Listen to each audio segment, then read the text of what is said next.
This is the Living Fearless Today podcast, a show that helps men like you and me who are struggling to get unstuck and overcome fear to live confidently and courageously.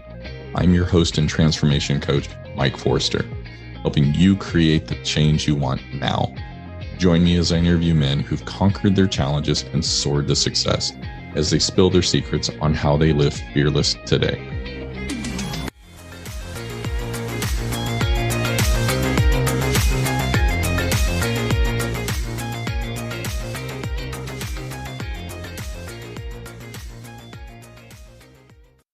Well, hello and welcome back, my friend. This week, Jonah Primo is joining me, and Jonah's got an amazing story of being able to find the resilience, finding, when you're in that place of chronic pain, right? That long-term pain, you may or may not have like a way to deal with it, but it's going to be something that is going to impact us. And Jonah has found a path back to being healthy physically and mentally. Not looking and going, hey, I'm the victim here. Woe is me. Jonah has taken things into his own hands. And I really want you to see the hope that can come from those unexpected situations, and you're not just left alone, nor are you left helpless. So Jonah's got a very inspiring story, very relatable story where it's kind of one of those of like, oh my gosh, Jonah, come on. Like, are you reading my mail? So super excited to get in with Jonah today. Jonah, how are you doing today, my friend? I'm doing really well, Mike. Thank you so much for having me. It's great to be here. Absolutely. Happy to jump in here and talk about this because you and I have done a little chatting beforehand, and it's like, man, there is so much that just resonates and I can connect with in your story, because it's like we all have challenges that we face, man. But, when we're not talking, when we're not sharing what we've gone through and what, where we're at, we can kind of feel isolated and just, one against the world. So it's lonely. Being sick is lonely.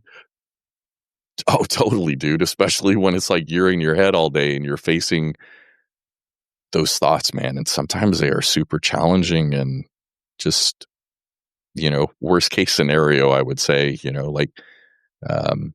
it just, lonely is a great way to put it, Joan. Well, let's jump off and start in with, what does life look like for you today on the professional side of things, man? Yeah, well, I have the incredible privilege of being able to podcast full-time professionally. And, I write and I write music. And these were all things that I always wanted to do and always wanted to make work. And they're working, which means that I get to, wake up excited for the day. And that's awesome. And I play a whole bunch of sport. I train all the time. I'm living my best life, but I had to, enter into the abyss to come out of it. So yeah, I can understand that. What about on the personal side of things? What does that look like for you? Yeah, well, again, it's just things are good, but they're good because of a lot of work and a lot of practice. In the philosophy space, I've been studying and reading for nearly 10 years.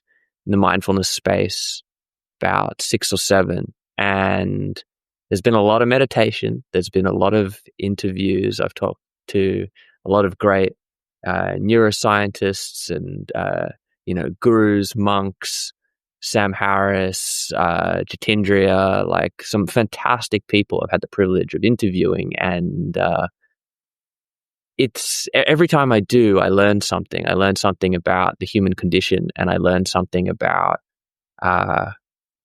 how to live a good life, how to live a moral life, and how to live a life where I limit my pain only to the unavoidable suffering, and I don't lump in that unnecessary suffering on top of it. We're very good at adding in a whole bunch of unnecessary suffering because something bad happens. Okay, so we all go through bad things. Life throws us punches.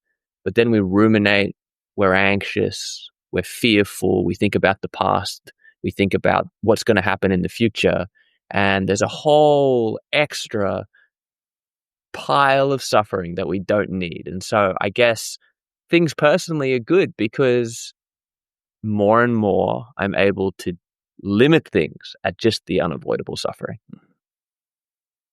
Man, yeah. And that's very different. Like the path that you had gotten to, Jonah, I mean, there's a big transition there. Yeah. Let's start out from like where things were, because it's like, dude, you were playing soccer, you were running, life was on course, kind of as planned. And then health wise, things kind of just unexpectedly took a hiccup, and that really derailed things quickly. Yeah. Can you kind of take us back and share what happened and like how disruptive life got for you? Of course, Mike. Yeah, sure. So basically, as you said, I was a very active person. I was extremely fit. I have never been good at sitting still. I, would run 4 times a week, rack up, 100 Ks. I'd play soccer 3 times a week. I was just moving all the time. And I assumed that meant that I was a healthy person, but I was actually quite wrong about that. As I've seen in hindsight, I was healthy physically, but not mentally at all. Not mentally at all. And basically, a combination of a few things happened. I got COVID. Wasn't the biggest deal. This was like 5 years ago. I got COVID, and then right after COVID, maybe about 2 weeks after I first got it, I went on a 130-kilometer hike with PAX, which is about 80 miles, just a long walk, 5 nights. And then right after that, I got the worst flu I've ever had in my life. And between those 3 things, it it just took a lot out of me. It took a lot out of me. And I assumed that was normal. It sounds normal when you do a lot of activity and you get sick twice in a short amount of time. So I was like, okay, what I'll do is I'll do what any sort of active health conscious person does. Quit alcohol for a month, drink vegetable smoothies, rest, take a few weeks off, running. But nothing got better. So I was having these sort of daily headaches. I was getting dizzy. I had no energy. And no matter what I did in the health world, I wasn't improving. If anything, I was getting sicker.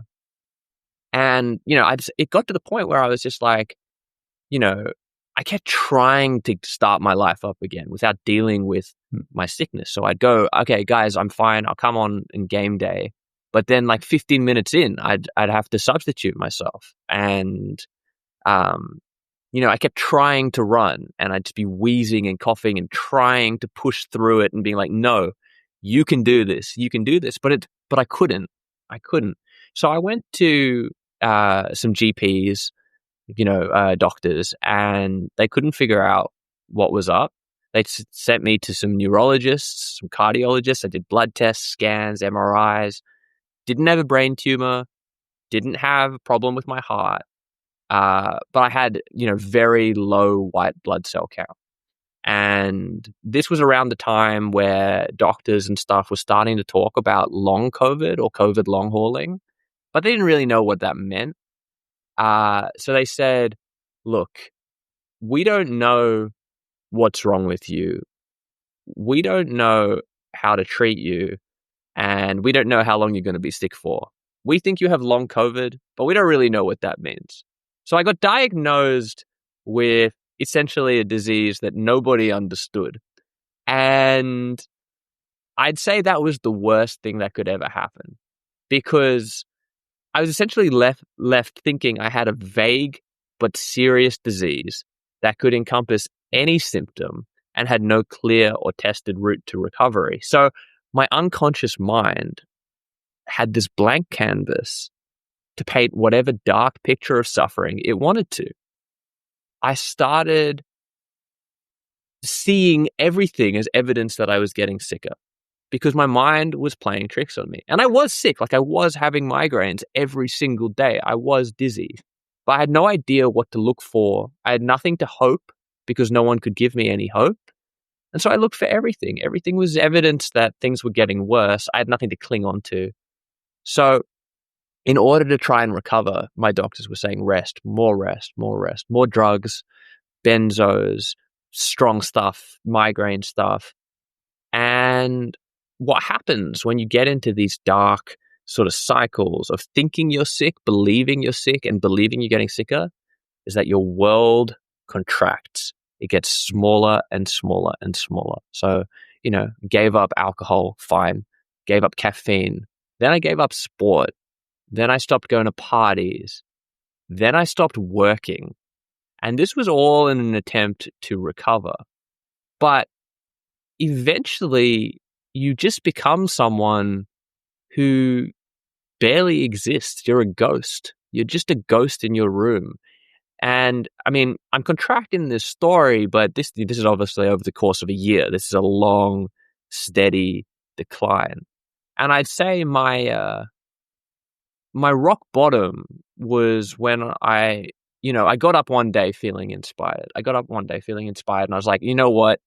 I'm a fit guy. I don't care what anyone says. I'm a fit young person.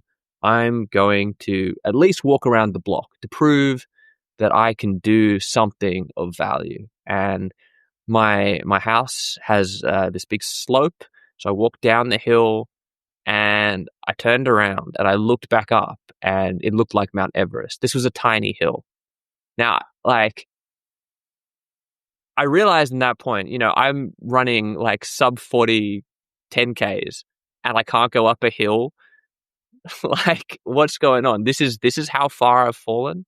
No, I'm going to climb this hill. So I started walking up this hill and the dizziness, the migraines kicked in and I fell and I realized I couldn't get up and I didn't know what to do. I was in broad daylight and I couldn't get up a tiny little hill. And so I crawled up this hill on my hands and knees. People must have thought I was on some crazy drugs or whatever. But this was just me trying to do the most basic human thing, just to walk. And I crawled through the gate, up the stairs, into my bed, and I decided then and there, I'm going to stay in bed forever. I'm going to call off my engagement. I'm too pathetic. I'm a burden. I'm a waste of space. I've had enough. I'm going to sit here and read and watch TV for the rest of my life. I don't care. I'll just get disability checks. I don't care. I'm over it. So that's basically the bottom of the parabola. That's where the arc goes. But that's how bad it got. And my life became nothing. I can relate with the frustration in there, Jonah. And I know on my side, like, I'm not running 100Ks. Haven't gotten there yet. But it's like there is that frustration when, I'm running a 5K, right? And my knee, the pain comes and it's just like, give me a break. Like, I know I've been able to do this. What's wrong? Pull it together, Mike. So you're frustrated at yourself, but there's also, I know for me, there's like this almost expected performance. Like, I feel like others are looking at me and expecting me to perform at a certain level and I can't. So there's that shame. Yeah.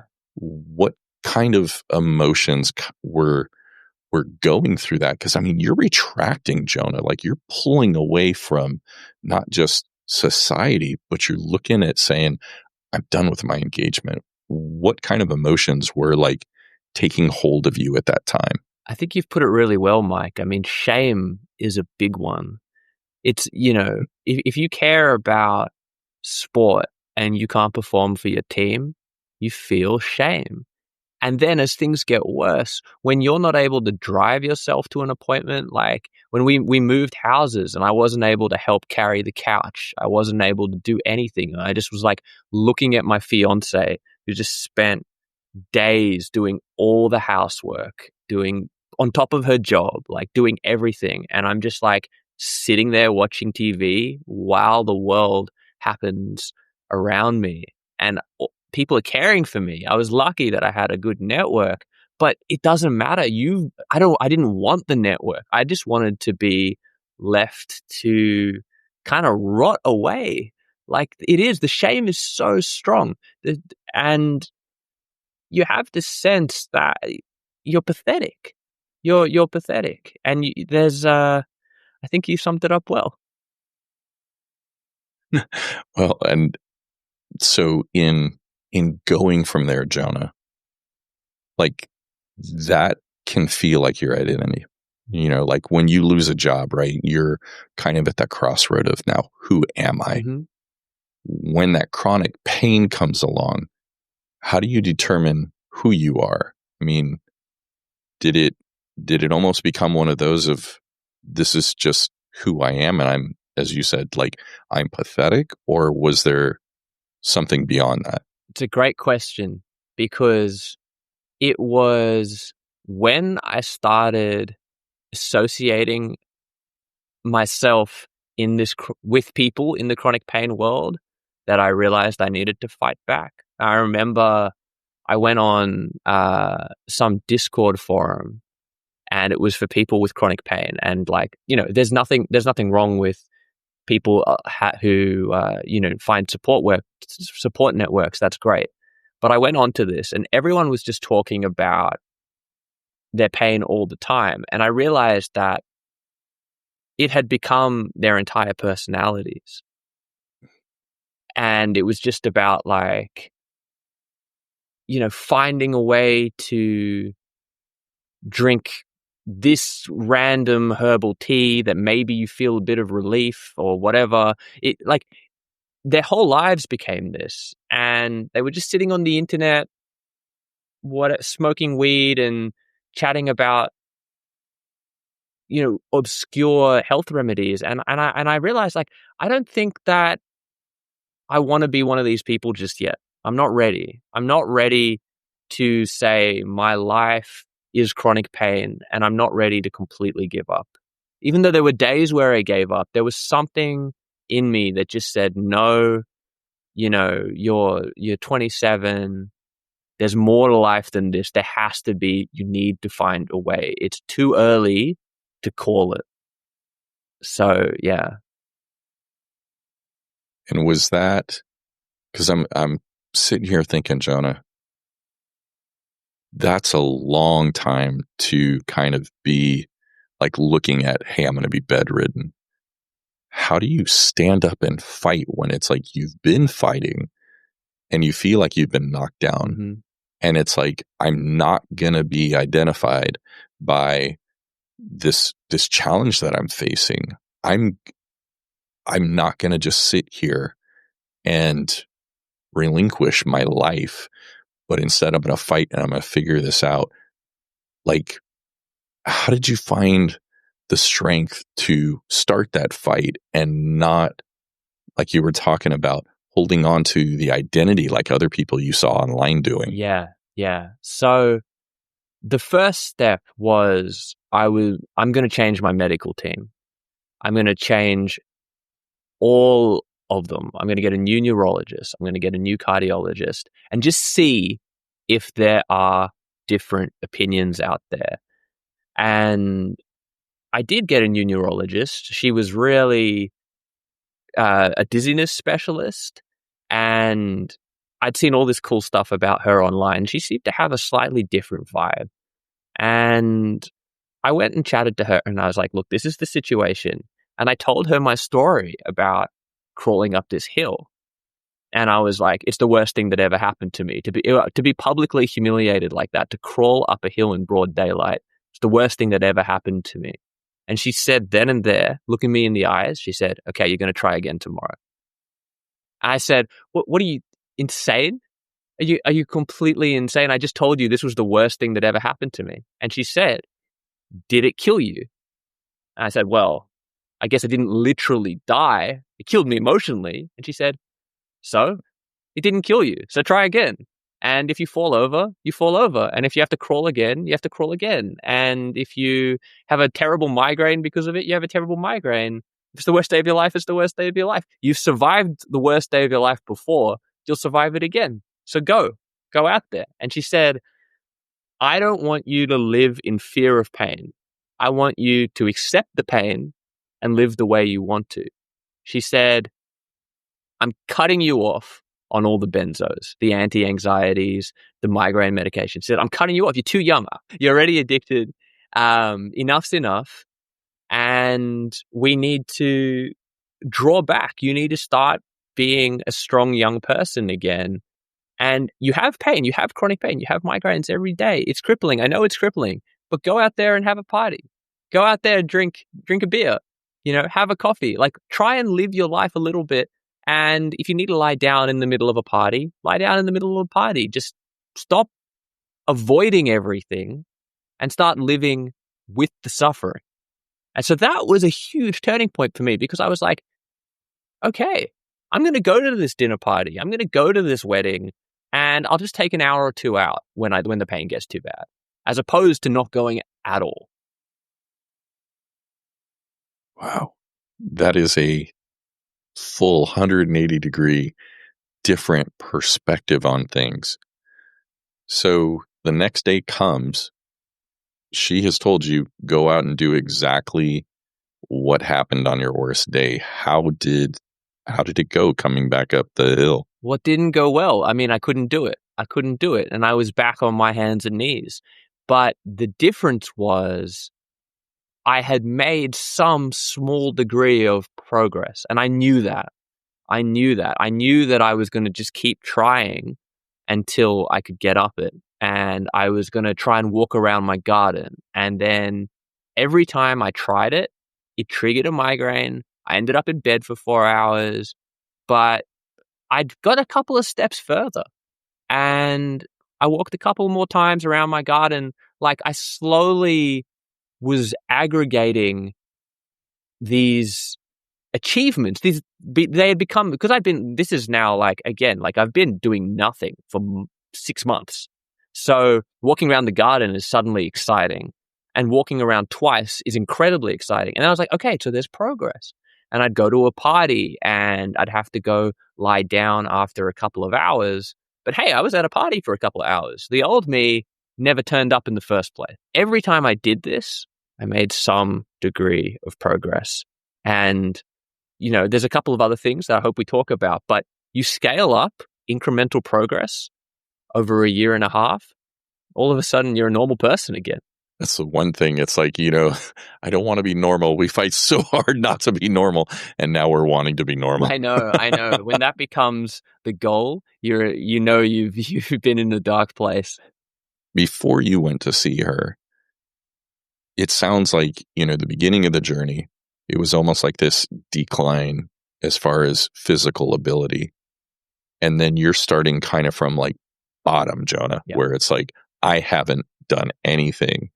So it sounds like almost on the physical side, you had more of a challenge, like after you saw her and she put that, kind of just gave it to you straight to your face, right? Go do it. Yeah. It's not going to kill you. It doesn't sound like it was a physical thing that really changed. And in fact, you probably had more adversity or more of a challenge to overcome. Was it a change in like your perspective, your mindset, hope? Like, what helped you to see things that I'm going to see this incremental progress as a good thing instead of like what I can't do? I'm seeing what I can do. What changed? Well, Mike, you've summed it up perfectly with the word hope. She gave me hope. She said, we're going to build you back up. She didn't say rest. She didn't say try this different drug. She said, we're going to pull this off. So there was suddenly this degree of belief that I could come full circle to who I wanted to be without necessarily knowing what the actual disease I had was. She wasn't concerned with what I actually had. She just accepted I had what I had. She didn't know how to fix it, but we're going to try and give me a life worth living. And so there was hope. And again, I changed all these sort of things about my medical team. Like I went to a dizziness therapist. I'd never heard of that. In fact, I just wasn't interested in therapy. I just didn't think I needed it. The classic line. But I went to a dizziness therapist who started explaining the science of these dizziness attacks that I was having. And she sort of showed me this diagram of my brain and said, you're living in a state of constant fight or flight. You're constantly looking for signs that a migraine's starting. Everything to you is a threat. And you're actually living in your amygdala, which is the part of your brain that's responsible for fight or flight. And it's sending these shock waves through your sympathetic nervous system. And the way that the sympathetic nervous system works is it draws energy from the parasympathetic nervous system, which is responsible for things like balance, digestion. And so when you don't have energy in the parasympathetic nervous system and you have it in the sympathetic nervous system, of course you feel sick. Of course you can't balance. There's no energy there for your body's basic functions, for just the regular faculties. And as I started to learn this, it helped me understand that when I was having a vertigo attack, like a dizziness attack, if I just recognized that I was panicking, instead of thinking about all these things, oh, this is going to be the rest of my life, I'm never going to be able to stand up, look how far I've fallen from grace, etc., etc. If I just go, okay, you're panicking, you're dizzy, then you stop panicking and you become a little less dizzy. And so the energy sort of goes back to those basic functions like balance, and then you can balance. So it actually started to reduce my symptoms, and that's an entire mental journey. There's no drug there. That's just a mental journey.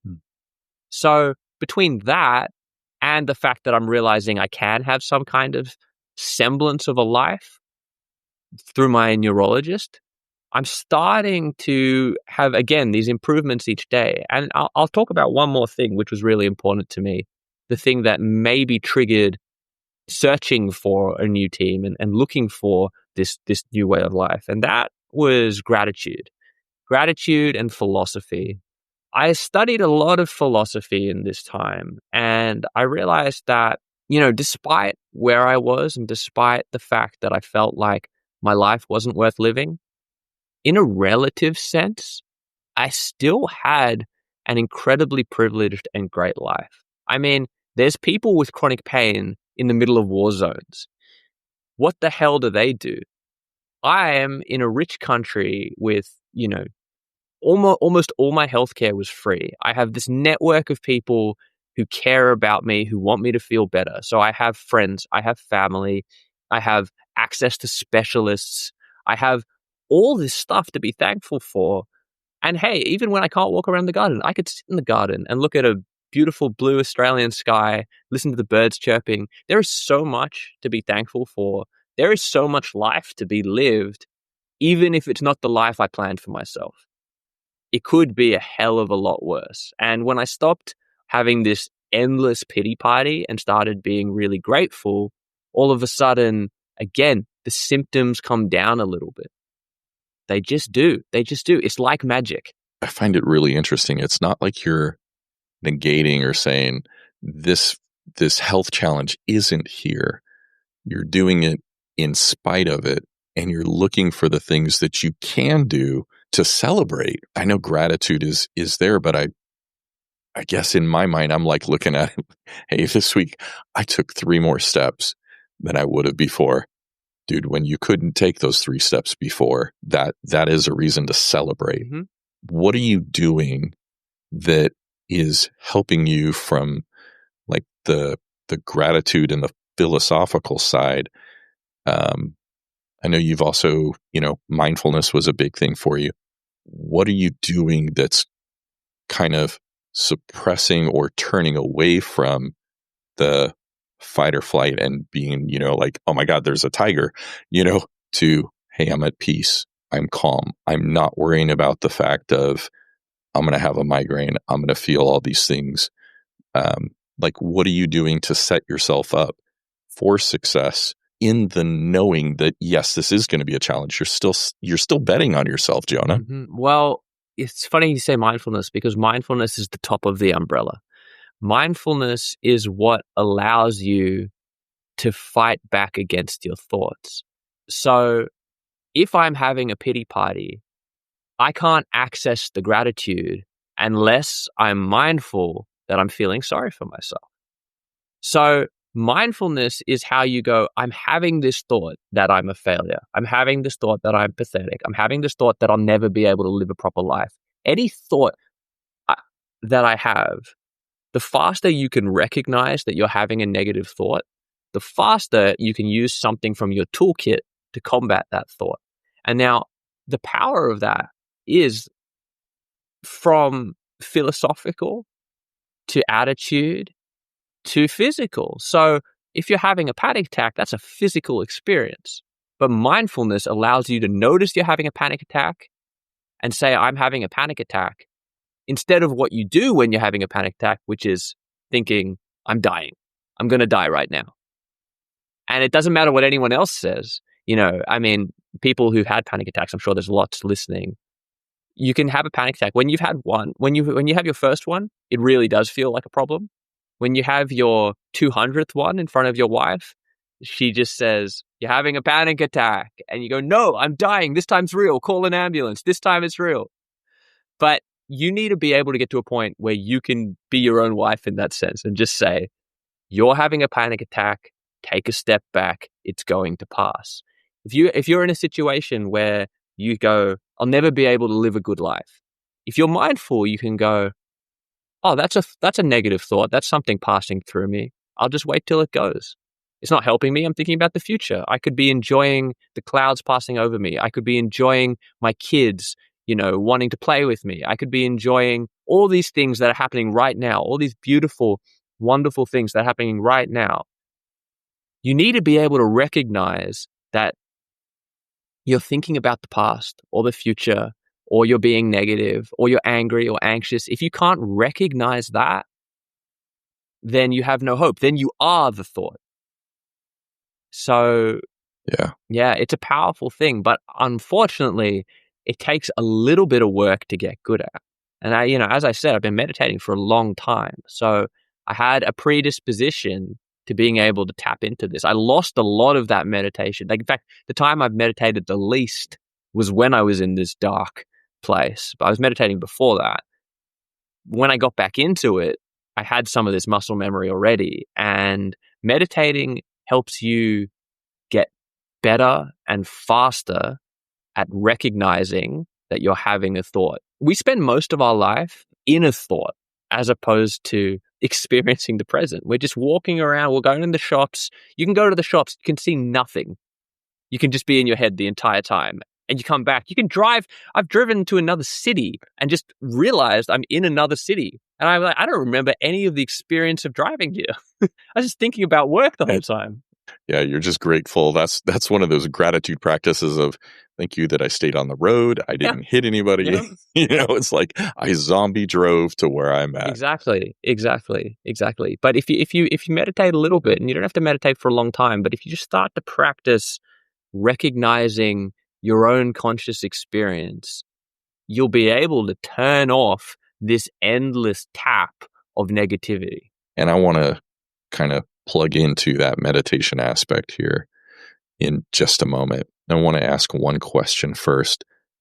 And I know, Jonah, like when I'm in pain, it's like I almost forget about the world and how my experiences are impacting it, right?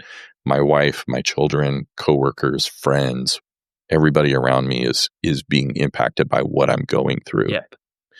Great insight. You'd shared at one point that Izzy, who's your wife now, when she was your fiance, like, hey, I'm going to go lay on the bed. I'm just done. I'm calling it off. She doesn't need to go through this. She stuck it out, man. Like, when you look at your relationship along the path, when you were kind of going through it and hit that low spot to where you're at now, like, how do you see the differences in how your struggles then impacted Izzy and the relationship between the two of you? Yeah, I mean, I'm incredibly lucky that I had someone who was willing to support me through all of this. I mean, again, like the generosity to just drive me to the appointments and more than the actual work, to just listen to me all the time talking about how much I'm suffering. That's actually, we used to have great conversations. We used to talk about philosophy. We used to watch movies. We used to people watch and laugh about stuff. And the only thing that I could talk about was the pain I was in. It was my only level, right? So, you know, again, that's something to recognize. You're not that nice to be around when you are just your thoughts. And something that's important to me is like the concept of identity, but the fact that our identity is flowing. So, you know, we can become people who we don't want to be, who don't resemble anything that we've ever imagined ourselves to being. We can just float into these personalities. But the same is true on the other side. You can float right out of them. You don't have to be the person who's always negative. You don't have to be the person who's always complaining. All of that is malleable. The human brain is incredibly elastic, and you can flow with the reality of who you are and just be present with who you are, and you can aspire to new things and truly believe you can become those new things. It's possible. So now we do have a great relationship, and we're back to doing all the things that we love doing. But I was a different person, and I really mean that. Like, I was not the same person around my family, around Izzy, around my friends. I was no fun at all. And I get it. Like, it's impossible to be. It's hard to be fun when you're in pain, because pain is a very, very unpleasant sensation. It's very difficult to be in pain well. And, you know, people take that differently. Like, I was a fairly outgoing person, so my friends really struggled with this new version of Jonah, who is so negative and so dark and who doesn't turn up to things. I used to host things. I don't even go to them. And so it's, there's a degree to which you want them to understand. And if they don't understand, which they might not, are you going to be bitter and resentful? Or are you going to go, they don't understand, that's okay. I'm going to just keep trying to be the person that aligns with my values. I'm going to be friendly. I'm going to be energetic. I'm going to be as energetic as I can be. I'm going to make a joke now and then, even though what's happening in my head is a huge amount of pain. I'm going to go lie down, but laugh at myself for it. I'm not going to go, I can't believe I'm here. Everybody turn off the sound. I'm going to go, migraine hit again. I'm going to bed. Catch you in an hour. That kind of thing. There's so many different ways you can have the exact same situation and just react a little differently. But you have to practice it. It's like anything. You have to practice it. You have to practice being who you want to be, or you won't. It doesn't happen automatically. And I'm going to kind of go back and overlay the fact of celebrating what you're able to do, because it's like that, I imagine, was what kept you going to have this different relationship with Jonah, or with Izzy. Well, it's a different. Well, you do have a different relationship. Right? Yeah, I was like, well, actually, you do have a different relationship with Jonah. It's like, because when you're in the midst of it and that pain is front and center, very different relationship than where you are now, where you have hope and you're persevering. We talked about meditation for a moment there. How has the meditation helped you? Or rather, let me ask you this, Jonah. If you've got somebody that's out there that's in that spot of like, I can't see beyond my pain, Jonah, it's overwhelming. This is what feels like my identity. How would meditation, be able to help them? You said that was kind of the one thing you overlooked in using it at that time. If somebody's new to it, how can they jump in and practice it and start finding that hope and that gratitude and being able to identify themselves differently and not stay there? There's a few different ways. I'll start with one, this concept of impermanence. So if you're in constant pain like I was, so you wake up, you've got a headache, you go to sleep, you've got a headache, it never, ever dissipates. What you can start to do is notice that it's not always the same level of pain. Once you notice that and you're having a really extreme flare-up, you can go, at some point, this won't be quite as bad. You know that the extremeness of your pain will pass because nobody is at a 10 out of 10 all day. So you just start to notice little things like that. Then you start to believe the fact that, okay, there is nuance to this. So I don't have to be thinking of myself as someone who's always in constant, terrible pain. I can think of myself as someone who's sometimes in constant, terrible pain and sometimes in bearable pain. Then when you're in bearable pain, you can meditate on that too. You can be curious about it. You can go, what is this pain like? Where am I feeling it? What are its characteristics? Does it make me hot or cold? Is it piercing or throbbing? You just explore it with curiosity. And curiosity is a neutral or positive emotion. And so you stop connecting pain with negativity. So you don't want to go, I'm thinking about this pain, it sucks so much, and that's my lens. It's a negative lens. You go, okay, maybe this pain is interesting. Maybe I can learn something about where it's coming from. Maybe I can explore this experience. So that's what you can do while you're in pain. The other thing you can do while you're in pain is focus on any sensation that's present along with the pain. Maybe there's a fan blowing on you. Maybe there's a sun ray shining on you. Maybe you can hear a dog barking or a bird chirping. Like, there's other things to explore. There's other sensations. And the final thing you can do is just watch your thoughts. In fact, this is the most important thing you can do. You can just go, I'm having a terrible day. Oh, I just thought that. You can watch that. You can be a third party. You don't have to be you. You can just watch the fact that things are going through your head and you just sit there. I mean, if you're in as much pain as I was, and I'm sure a lot of people are, you've got time on your hands. That's the one thing you've got. You've got a bit of time on your hands. You can just sit there and watch thoughts pass. And every time you say something extremely damaging, extremely negative, extremely pessimistic, just notice it. Doing this is very powerful, but you should also do it when you're not in as much pain, because that's how you build the muscle of recognition, of noticing. So that is a big thing you can do. Just believe that it'll pass at some point, even if it only passes through different magnitudes as opposed to going away altogether. And notice everything. Notice the properties of the pain, notice the properties of your thoughts, and notice the properties of even what you're thinking about your thoughts. You can keep on going up these different levels. Just explore. Try and have fun with it. It sounds stupid, but it is possible.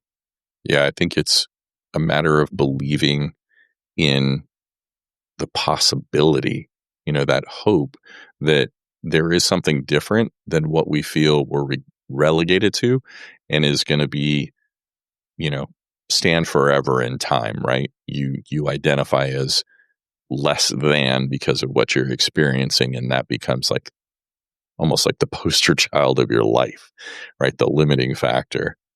Dude, Jonah, I love the fact that it's like you have talked about, looking for the progress, however minuscule, holding on to it, being grateful for it, not identifying as, what's being held back, but living life in the moment for whatever you can. And again, being grateful and celebrating in that. If I could just quickly say, I mean, when you said Sure. living life as much as you can, I mean, that was a huge change in attitude, because I stopped being like, I need this pain to go away to live my life. I decided to stubbornly live my life in spite of the pain. And when you accept that you have pain and that you can live a life with pain, then you don't have all this unnecessary suffering that comes with wanting it to go away. When you stop wanting it to go away, it frees you up to actually enjoy your life. And I mean, the core part of my story, I don't know if I've made it obvious on this podcast, but I'm in zero pain. I had 2 years of daily headaches from morning till night and I'm in zero pain. Now, I don't know if that can happen with every type of chronic pain. I know that there's tons and tons and tons of recovery stories and success stories across thousands of different types of pain. And all of these people have been doing similar things to me. So this is a tried and true method. I didn't invent this. It's called the mind-body connection. It can't cure cancer. It can't get rid of a brain tumor, but it can completely and utterly change the quality of your life. And my success story is, I've gone down to zero, but a lot of people have gone down to 20% of what they had or 15% of what they had. And that's incredible, right? Like, there is no type of pain that you can't reduce because you're changing the way that your brain is responding. You're changing the way that the pain signals are interacting. So it doesn't matter what you have, your brain realizes you're not going to listen to those pain signals. And it has this Pavlovian effect. It just learns. It's a habit. It stops sending the pain signals if they don't do anything. Yeah. There's a big, big shift when you change your perspective, your emotions, your just everything, your posture, your body, everything changes. And dude, the fact for 2 years, it's like it was unexpected and it was all encompassing at one point to now, after intentional steps and celebrating along the way, being grateful for what there is, to be at zero. I mean, dude, Jonah, even to like improve by 20%, like you said. And this is without medication. I only got worse on medication. Shh, you're not supposed to tell us that. That's one of the doctors don't want you to tell them without, any prescriptions. It's like, hey, this is possible. Is it going to be your story? I don't know. But until you take that first step, what have you got to lose? Begin acting. Exactly. 100%. Dude, Jonah, there is so much more that we could talk about and so much like hope that is still wrapped up in both your journey out and what you're doing today. I mean, the whole thing. If guys are wanting to dig in deeper, how can they connect with you to, see what you're doing, to kind of hear more of your story, and then to see like, hey, how did you actually do this? What's the step-by-step, Jonah? How can they connect with you? So I have a podcast called The Overexamined Life, where I have these kind of stories that I tell for 10 minutes twice a week.